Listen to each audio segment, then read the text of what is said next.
आइए हम उज्जैन के 4 समाचार आपके सामने प्रस्तुत करें। 15 को महाशिवरात्रि पर्व की तैयारियां जारी है, सुव्यवस्था की जा रही है। महाकाल के चलित दर्शन जल्दी से जल्दी हो, ऐसी व्यवस्था की जा रही है। यहाँ पर पंचकोशी के पहले और अंतिम पड़ाव मार्ग पर हृदयेश्वर महादेव स्थापित है। वहाँ पर कथाएं चल रही है, बड़े धार्मिक आयोजन हो रहे हैं। वहाँ पर शिव पुराण यज्ञ का कल से आगाज हुआ। भक्तों की भारी भीड़ रही, जयकारे लगे, सब कुछ हुआ।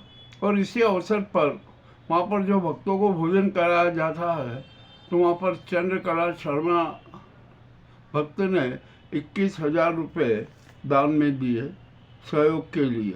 बड़ी अच्छी बात है, देना चाहिए। सब कुछ हो रहा है, अच्छा हो रहा है। आज 12 फरवरी है। राम घाट पर एक विशेष आयोजन होना, संध्या 5 बजे से शुरू होगा। यहाँ पर महात्मा गांधी का श्राद्ध पर्व मनाया जाता, श्राद्ध दिवस मनाया जाता। और वो इसलिए मनाया जाता है कि 12 फरवरी के दिन महात्मा गांधी की अस्थियाँ पावन क्षिप्रा में प्रभावित हुई थी। यह लंबे समय से क्रम चलता रहा है, आज भी चलेगा। प्रथम दिवस के रूप में प्रार्थनाएं होगी, सभाएं होगी, गीत होंगे और उसके बाद में महात्मा गांधी का स्मरण कर उन्हें श्रद्धा सुमन अर्पित किए जाएंगे। ठीक है, होना चाहिए भाई, अच्छी बात है ना, क्या दिक्कत है। अब आज आइए हम यहाँ पर एक बात करें कि आज से विक्रमोत्सव का आगाज हो गया। यह समारोह 139 दिन तक चलेगा। सोनू निगम आने वाले थे, नहीं आज जो भी हुआ, परंतु उद्घाटित तो हो ही गया। अब आज से 139वां विक्रमोत्सव शुरू हुआ। अब यहाँ पर एक हम बात बता दें, एक जनगणना अप्रैल से शुरू हो जाएगी। मतलब एक नया नियम आ गया है कि जनगणना में पत्रक में गलत जानकारी देने पर 3 साल की सजा होगी। मामला बड़ा विचित्र है। अब तो सबको सतर्कता रखना पड़ेगी। आत्महत्याएं तो थम नहीं रही है। आज भी नागदा के निवासी जो अपने ससुराल जेठर टैंक जा रहा था, पारिवारिक कलह की वजह से रास्ते में उसने जहर गटका और मौत हो गई। अब क्या किया जाए, यहाँ पर आदमी परेशान है। और एक परिवार नहीं, पूरे प्रदेश का, पूरे देश का हर परिवार परेशान है इस नाजी सरकार की नाकामी इसके कारण। मामला जो भी हो रहा है ठीक है। अब यहाँ पर बीमारियाँ भी फैल रही हैं। एड्स के नए 117 मरीज मिले। मामला बड़ा विचित्र, घातक भी है। देखना पड़ेगा कि आखिर क्या हो रहा है। और टीबी के पेशेंटों की संख्या में भी इजाफा हो रहा है। हृदयघात से भी लोग मर रहे हैं। चर्म रोगों की तो सीमा ही नहीं है। अधिकांश लोग चर्म रोग के भी शिकार हो रहे हैं। ये सब हो रहा है जलवायु एवं ध्वनि प्रदूषण के कारण। अब जो भी हो जाए। और यहाँ पर तो उज्जैन के लिए तो घोषणाएं खूब हो रही है। मेरा तो ख्याल है कि उज्जैन शहर है ना, घोषणाओं में ही डूब जाएगा। आज फिर एक नई घोषणा हुई। सीएम डॉक्टर मोहन यादव ने आयुर्वेदिक एम्स की घोषणा की। चलो अच्छा है भाई, कम से कम बने तो सही ना। तो यहाँ पर कम से कम लोगों को आयुर्वेदिक के प्रति रुझान बढ़ेगा और उपचार व्यवस्था भी अच्छी होगी।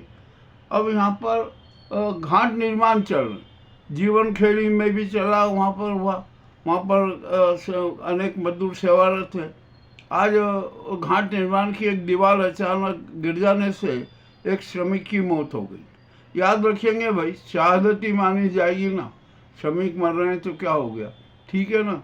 जो भी होता है लापरवाही का मामला।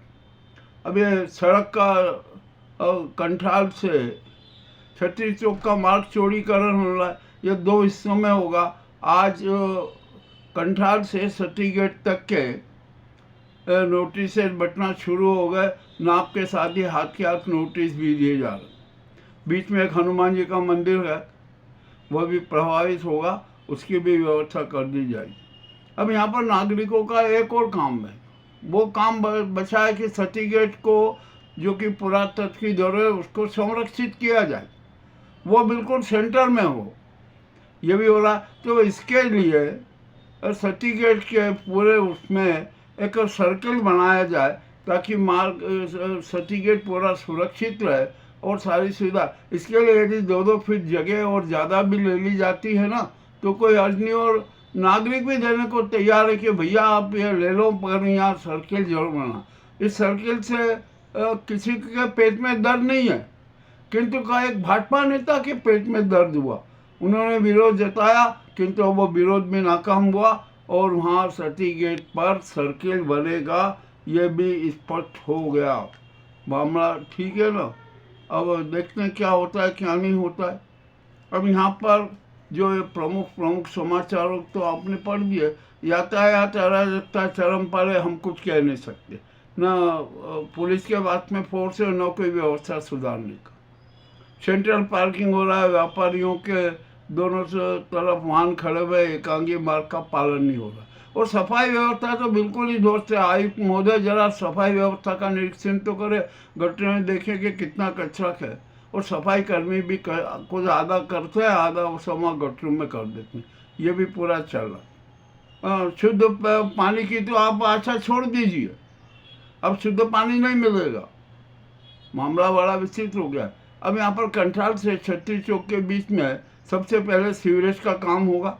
अब हो सकता है कि शिवरात्रि के बाद ही वो काम लगेगा, लगना चाहिए, क्या दिक्कत है। परंतु अब जो यहाँ पर शुद्ध पेयजल की समस्या है ना, उसके लिए एक काम करना चाहिए। जो छोटी और बड़ी लाइन है ना वो सड़ चुकी है, अनेक जगह होता है उसमें गंदा पानी जाता है और जो शुद्ध पानी भी गंदा हो जाता है और बीमारियाँ फैलाता है। अतः जब यहाँ सड़क बने उसके पहले भी यहाँ पर यह पाइप लाइन भी बदलने की योजना को मूर्त रूप दे देना चाहिए। हम तो चाहते हैं कि और इसी के साथ साथ इस मार्ग पर है ना अंडरग्राउंड बिजली की व्यवस्था कर दीजिए, ताकि बार बार खुदाई नहीं करना पड़ेगा। ये नहीं होगा, सब कुछ हो जाएगा। अब देखते हैं क्या होता है, प्रशासन क्या करता है। घोषणाएं तो बहुत हो रही है, मेरे जनता का सुझाव है ना। और एक बात और बता दूँ कि आप जो भी योजना बनाते हो ना उस पर जनता की आम सहमति होना बहुत जरूरी है। आप डीपीआर को फिर अच्छी तरीके से चेक कर लीजिए कि उसमें हो नहीं है। और एक बहुत बड़ी बात कहता हूँ, मार्ग चौड़ीकरण में लोगों ने अपने अपने मकान तो बना रहे और बीच में कहीं गणेश जी का मंदिर है, कहीं या भी हनुमान जी का मंदिर आएगा। इसके लिए किसी को देने की जगह नहीं है, वो तो वहीं खड़ा हुआ है। अरे भैया, आपको जब आप मकान बना रहे हो तो अपने मकान के पास में गणेश जी की भी मंदिर बना दो। पर नहीं, वो नहीं बनाएंगे। वो मामला बड़ा विचित्र हो गया। और सड़क का समतलीकरण तो हो ही नहीं रहा है। जो भी हो रहा है ना सब सीएम भी चौड़ीकरण की योजना से बड़े धीमी गति काम चल रहा है। नाराजगी से क्या होता है। यहाँ पर बीफेट कंपनी है ना, बीफेट कंपनी, उसको एक साथ 6 ठेके कैसे दे दिए, जबकि उसके पास में साधन और वो कुछ भी नहीं है। मामला चल रहा है, ठीक है, दिए जाओ। इसको जो देना, जो ठेकेदार ज़्यादा कमीशन दे दे उसको ठेका मिल जाता है। ये भी तो हमारे यहाँ हालत चल रही है। अब क्या कहें, किससे कहें। यहाँ पर तो उज्जैन की स्थिति बड़ी विचित्र है। उज्जैन तो अब अराजकता पूरी हो गया, ये अवंतिका पूरी नहीं रहा। जो भी हो जाए, अब यहाँ पर अनुष्ठान के नाम पर क्या क्या नाटक हो रहे हैं, बड़े विचित्र हो रहा है। धर्म के नाम पर कितने नाटक हो रहे हैं, कैसे ठगी हो रही है, कोई दिक्कत नहीं है, होने दो। और हम तो अंधभक्त हो गए ना, हम अंधभक्त होते हो ठगी के तो शिकार हो गई। हमको इंसान थोड़ी है। हम आत्म दर्शन में विश्वास नहीं करते हैं, आत्मचिंतन में विश्वास नहीं करते, और दिखावे के धर्म और दिखावे के दान में विश्वास करते हैं, उन्माद करते हैं। अगर आत्मचिंतन करके भी देख लो भैया। और सबसे बड़ी बात, हाँ, अब तो यह हो गया कि धन को ही हमने देवता बना लिया, हम उसी की आराधना में रत रहते हैं।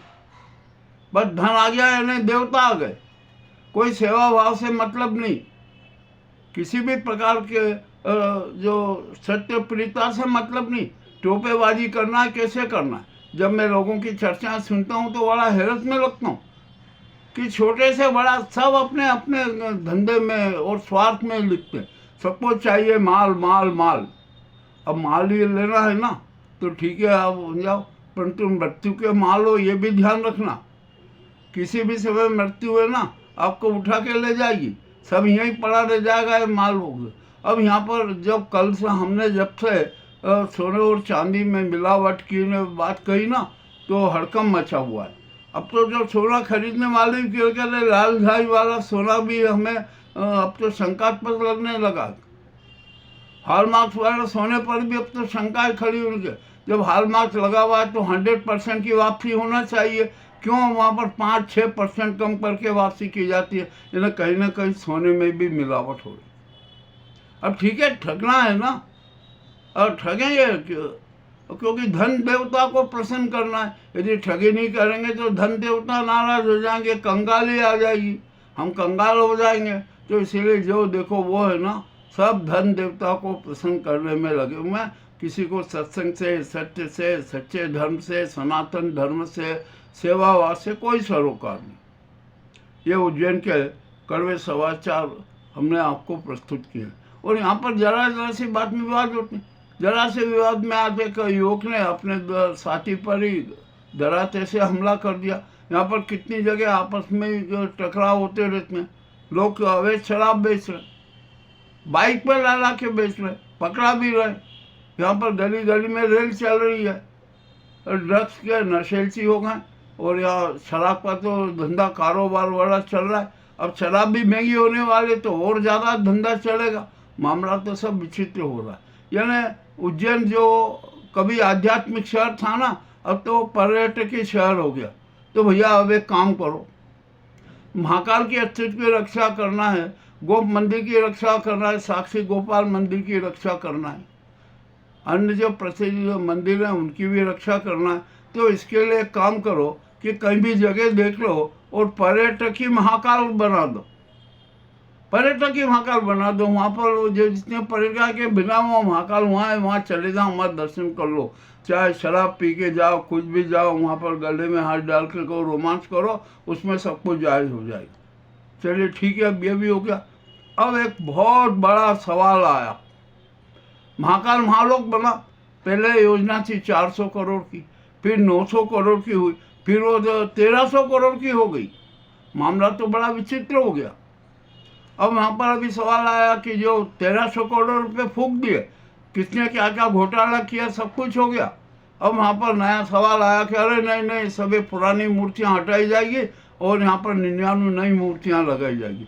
उसमें 57 मूर्तियाँ ब्रास की होगी और 42 मूर्तियाँ पत्थर की होगी। अरे तो भैया पहले ही बनना था ना, आपने 1134 करोड़ रुपए वहाँ पर खर्च कर दिए, और अब वो जो खर्च किया मूर्ति को हटाना था, तो आपको डीपीआर पहले सोच समझ के बनाना थी ना।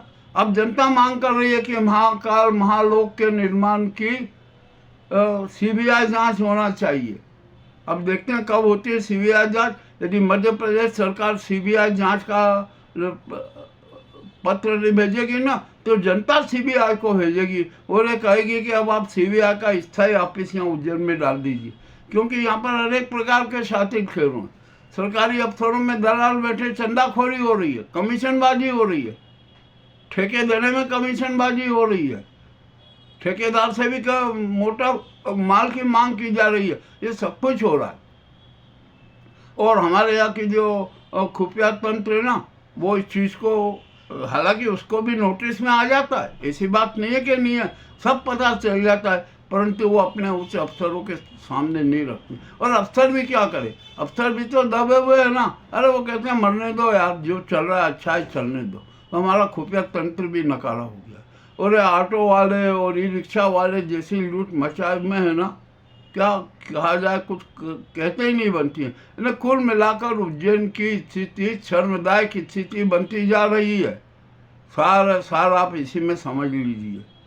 हमारे यहाँ के नागरिक भी है ना, वो भी महानिद्रा में यथास्थितिवादी हो गए। अरे जो होना होगा हो जाएगा, वह ठीक है भैया, जो हो जाएगा वो, जो होना है वो हो जाएगा ना। तो आप इसी तरीके से बैठे रहो। हमें किसी को नागरिक अनुशासन से मतलब नहीं, राष्ट्रवाद से मतलब नहीं, सच्चे धर्म से मतलब नहीं, सनातन धर्म से मतलब नहीं, हमें तो अपने धर्म से मतलब है।